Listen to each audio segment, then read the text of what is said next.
We're not using common sense anymore. It's about pragmatism.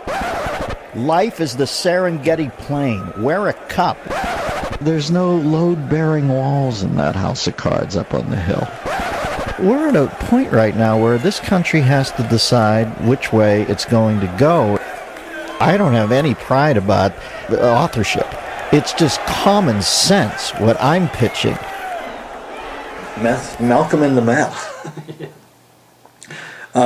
Peter from Bowling Green, Kentucky asks, Dennis, and then there's a paragraph break for around 3 days. There it is.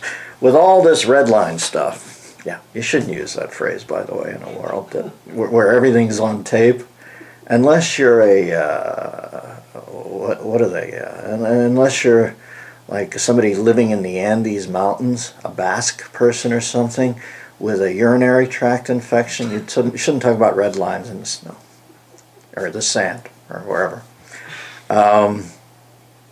With all this red line stuff coming from the president, and then he did not act immediately upon it, how do you think the U.S. should salvage the situation in Syria?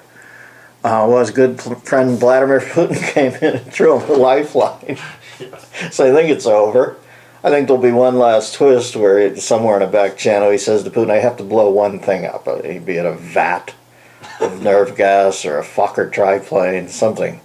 There has to be one explosion to punctuate this, and Putin will throw him that, and they'll all walk away, and everybody's, the nerve gas will go into Hans Blick's land, where there's 17 investigations into it, and rumors that it's gone away, and rumors that it's back, and rumors that it's been used, and those 17 will probably take, ironically, 3.5 years, and he'll move on, and be covered.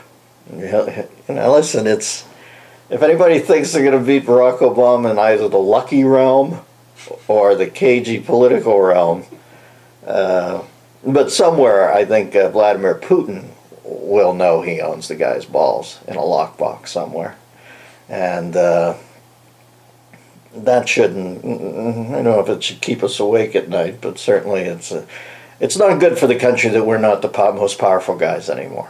I just believe that. I think we'll probably fall in very comfortably into the bronze medal thing eventually between China and Russia, or maybe a reconstituted Soviet Union, who knows.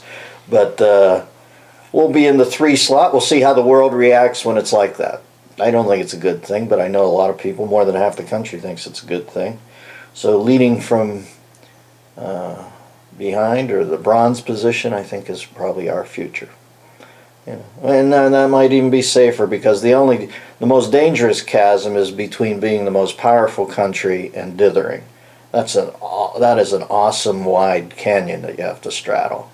If we are not going to use power, we best abdicate some of it so we don't have to not use it, because if you become like less of a player, where Russia has to worry first about China and China has to first worry about Russia, and they both have to worry about Iran because they've got a nuclear weapon, and you're maybe consideration 4, you're in better position. Nobody's looking to knock you off on a day-to-day basis. So maybe like France, I always think France's Star Wars defense system is their complete and utter inconsequentiality. That other than a Bernays, nobody cares anymore. Maybe that's what we're opting for. Maybe our defense in the future will be our non-player status.